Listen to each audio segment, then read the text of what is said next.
Hey, what's going on, everybody? Welcome back to another weekly update of my box truck business. My name is Zach Pasquarello, and I share my experience as an owner operator in the box truck business.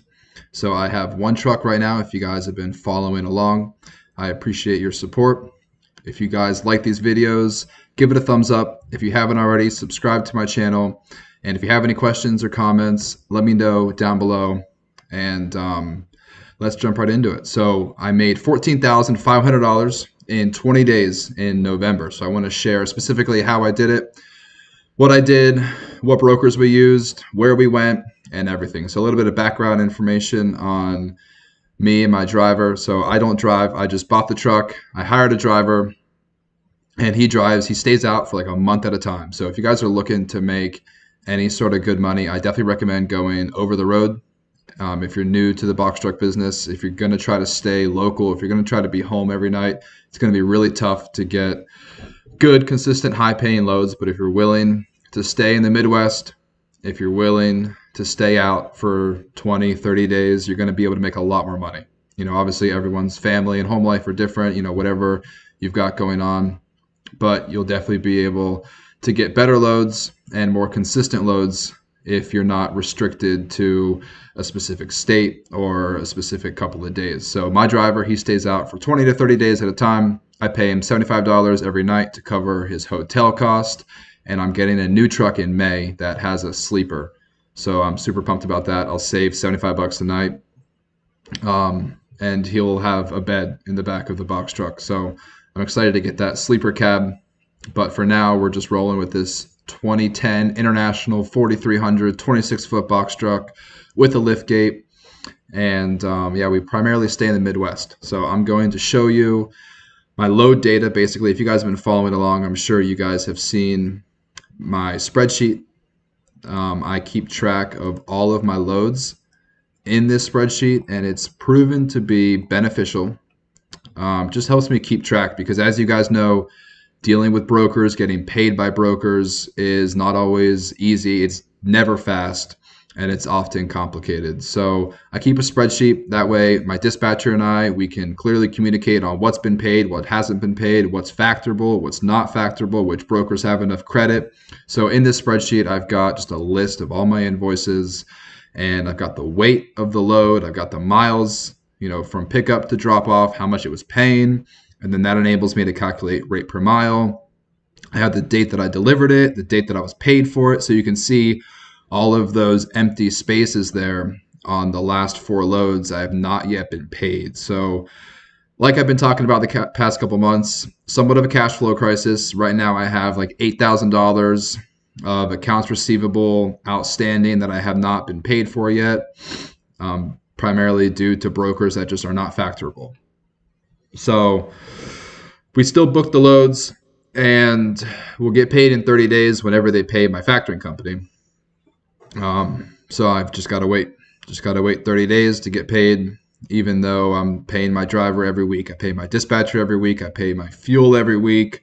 Obviously, repairs and maintenance, tolls, you guys already know, like it's an expensive business and it's an expensive industry. So cash flow is often an issue. So if you're looking to get started, I recommend wait until you have $10,000 saved up. You're going to spend a good chunk of that on your down payment. You're going to spend a good chunk of that on your insurance, and you probably want at least a month's worth of expenses saved up in the event that you got to get your tires changed out or something malfunctions with your engine. You just want to be prepared. You don't want to jump into it with only a couple hundred or a couple $1,000 because you're going to be spending a lot of money up front while you're waiting to get paid by these unfactorable brokers. And I know you guys are probably thinking, like, why are you even running loads for these unfactorable brokers? I'm not terribly worried about my cash flow situation currently. I have enough cash to sustain operations. So I'd rather take a better paying good load and it not be factorable than potentially sit for a day, sit for 2 days, or take a load that's paying less than $2 a mile just because they're factorable. TQL and CH Robinson and Landstar, like those big brokers, they don't always have the best rates. Sometimes the smaller brokers, especially with box trucks, the smaller brokers have the better rates and the better routes and the better lanes. So, you take what you can get. But okay, so I want to go specifically into each rate con. So if you guys don't know what a rate con is, rate confirmation. So, never leave, never go anywhere until you get your rate confirmation, either from your broker or your dispatcher. That'll be the first document. That'll basically tell you who the broker is, where you're picking up, how much they're paying you.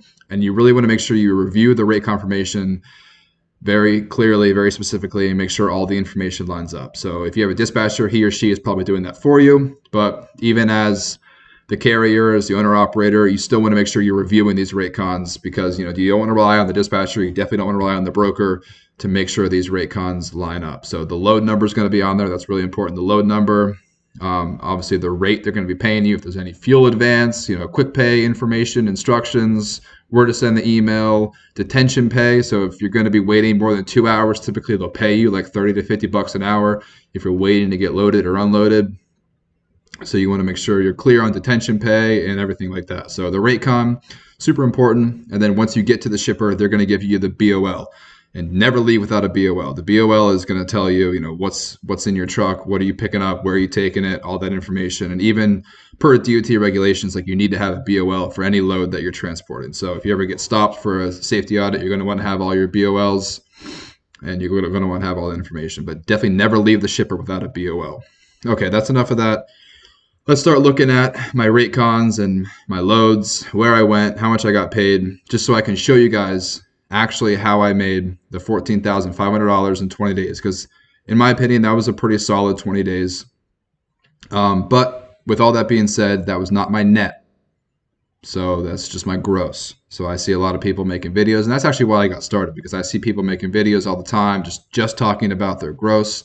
And if you guys have been watching my videos for a while now, you know that I always go into detail on my QuickBooks, on my P&L. I'm super transparent, very honest with how much I'm making, but also how much I'm spending. Because in the transportation, logistics, trucking industry, like our expenses are enormous, whether it be paying for a driver, paying for fuel, paying for the truck itself, paying for insurance. I mean, we just have so many expenses. So the net income is way different than my revenue. But for now, we're just going to talk about revenue. And then at the end of the month, so next week, I will share a November P&L monthly recap to show you guys my profit and my expenses, and then to give you guys the net income at the end of the month, so that you guys can see what it's like to be an owner while paying for a driver.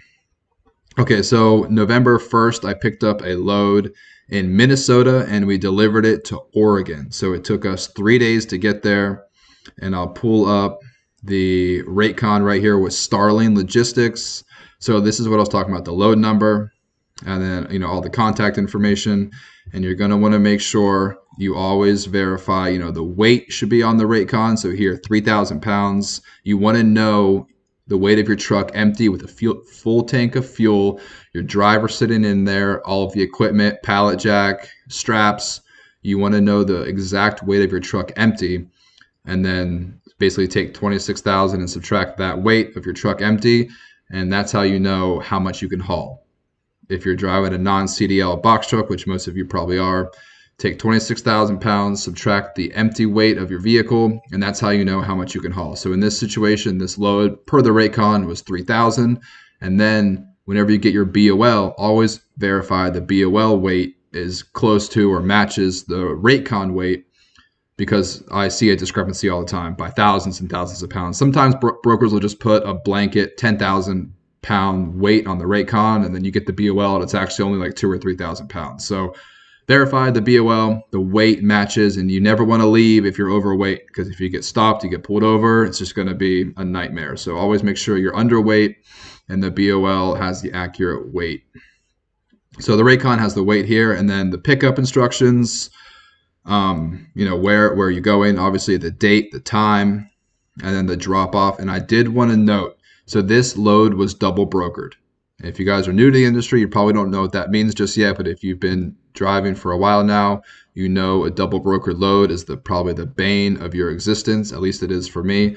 So this was a red flag right off the bat. They said check in as Serious Transportation Incorporated. So right off the bat, a red flag. So what you guys can do is whenever you get your rate com, double check that you are the carrier on the BOL. If it's a double brokered load, you're not going to be the carrier on the BOL. And so talk to the broker, talk to your dispatcher. As soon as you get to the shipper, check the rate, check the BOL. If it's not your company name, call your dispatcher, call your broker immediately. Say, hey, what's going on? I'm not on the BOL. I'm not running it if my company's not on the BOL. Simple as that. Try to find out who the original broker is. I know brokers get very frustrated whenever their loads are double brokered because it just turns into a communication and logistics nightmare. You're basically having like a middleman to the shipper, and it's just you're making less money. The original broker is frustrated. It's never double brokered loads are never good. So try to avoid double brokered loads at all cost. So we went from Minnesota to Oregon, and it paid $4,400, and it went 1,900 miles, so it paid $2.32. That was a great load for me. I think that took like a whole week. 4,400, that's right around my weekly average, so I was really happy with that. My driver wasn't wasting any time picking up and unloading every single day. He was just able to drive 4 days straight, 500 miles every day, and we made $4,400 on that load. So our next load was picking up in Oregon. So we just dropped off in Oregon. And then I think the following Monday we picked up in Oregon, and then we were going back to Illinois. So this was 2,000 miles, and the rate con is right here with Ryan Transportation. And yeah, we picked up on November 5th. We went from Eugene, Oregon to, where is it? The second address here, to Illinois, some city in Illinois, and it paid $3,700. So once again, make sure that the rate con matches up, but you can see here $3,700 with Ryan Transportation, and it was going 2,078 miles, so a little bit less. It was $1.78 a mile. But the way I have my agreement with my dispatcher is we want to average $1.80 a mile. So we went to Oregon at $2.30 a mile, anticipating that we were going to take something out of Oregon a little cheaper. That's just how it works. If you're going from a good spot to a bad spot, you're going to get paid a lot more. But if you're going from a bad spot to a good spot, which Illinois, you guys know, Illinois is a great state to be in. So if you're going from Oregon, which is a not so great state for box trucks, to a really good state, Illinois, you're going to get paid less with the anticipation that you're going to get a really good load going from Illinois to somewhere else, or you're going to easily find a load going from Illinois to anywhere else. So it's all about averages. Don't get too.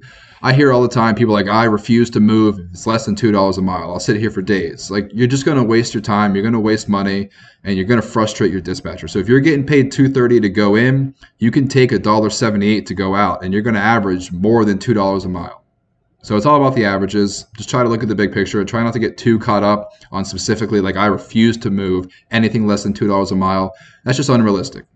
Just as long as your average is close to $2 a mile, you'll be fine. But if you wait 2 or 3 days and then get a load, right there you've missed out on $1,000, maybe $2,000 because you didn't drive for those 2 or 3 days.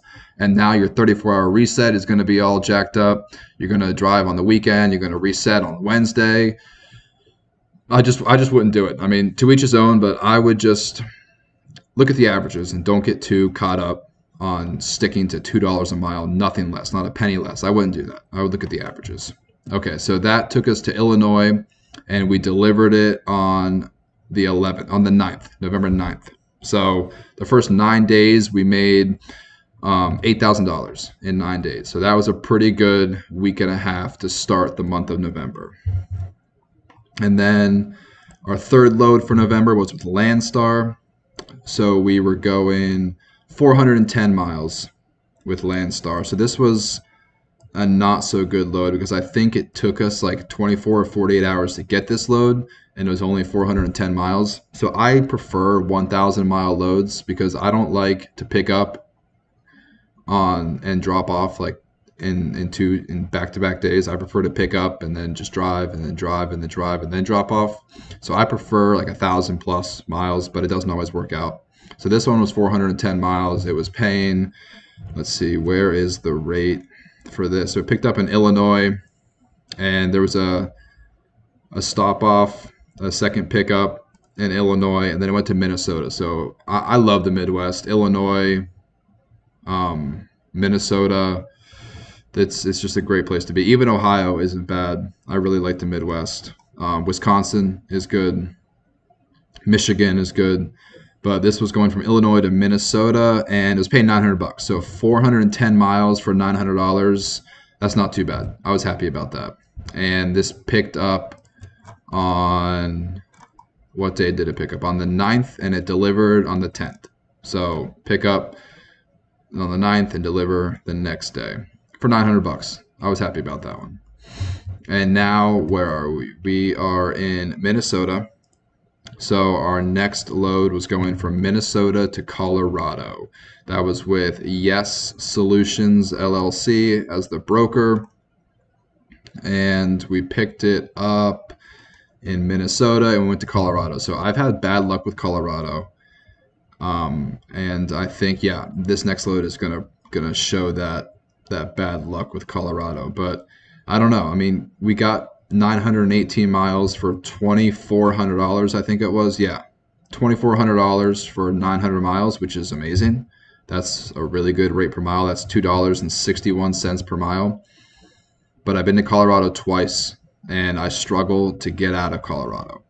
So I don't know what it is with Colorado, and I think Nevada, I had similar issues. We went to Las Vegas. Utah isn't very good. I don't know. I mean, $2.61 going into Colorado was great, but then the next day I got a load from Colorado to Wisconsin, and we were pretty desperate for this one.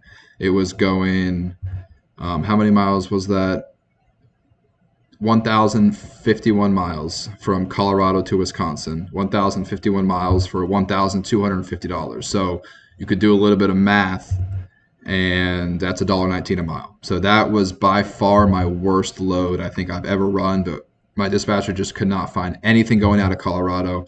And we just took something into Colorado making $2.60. So, we knew if we take something out of Colorado going $1.20 a mile, we're going to come close to averaging $1.80 a mile, which is like kind of my bare minimum. Like I never want to average less than $1.80. So going in for $2.60, coming out for $1.20, we ended up averaging $1.80. But man, it really hurt me to accept that rate con at $1.19 a mile. But it got us to Wisconsin. So like I said, Wisconsin, Michigan, Illinois, Ohio, that's kind of our sweet spot right now.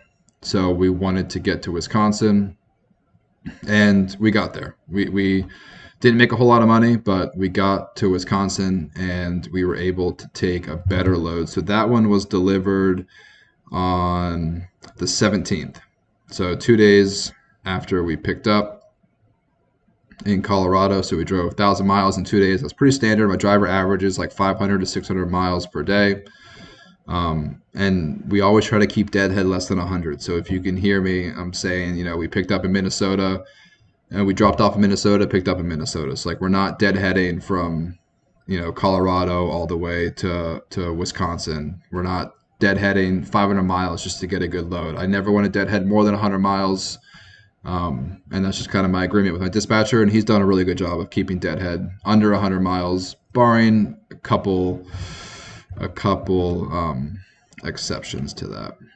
Okay, so we're finishing up here. We're at November 18th.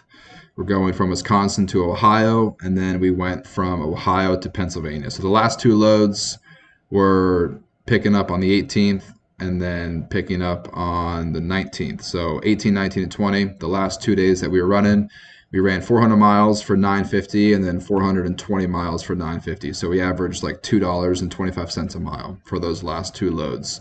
And that took my driver back home. So he was out for an entire month, like a week in October and then 20 days in November. He was out, and then he came back after 30 days. So that was how I made $14,500 in 20 days. I showed you all my rate cons. And I didn't show you guys my expenses just yet. I'll show you guys that next week. But that's just to give you guys a good perspective, just to show you some rate cons. If you're new to the industry, you probably haven't seen too many rate cons before. So I showed you guys some rate cons, showed you guys my load data, how I keep track of that.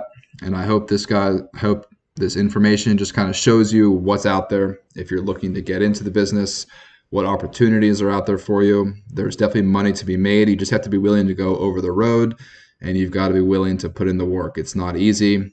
Definitely hats off to all of you drivers. You guys are driving 11 hours a day, working 14 hours a day, 5 days a week. It's not an easy industry, but there's a lot of money to be made if you want to be a box truck driver or if you just want to own a box truck business. So I appreciate you all watching. If you haven't already, check out my QuickBooks course. It's in the description below. I show you everything you need to know from start to finish for a trucking business with QuickBooks. How to choose the right subscription with QuickBooks, all the way to categorize your transactions, reconcile your accounts, run your profit and loss statement. So check out that QuickBooks course in the description below. It's only $59, and it teaches you everything you need to know. I appreciate you all watching. Thank you for your support. Subscribe to my channel if you haven't already. Give the video a thumbs up. Leave me a comment if you have any questions, and I will talk to you all next week for my November profit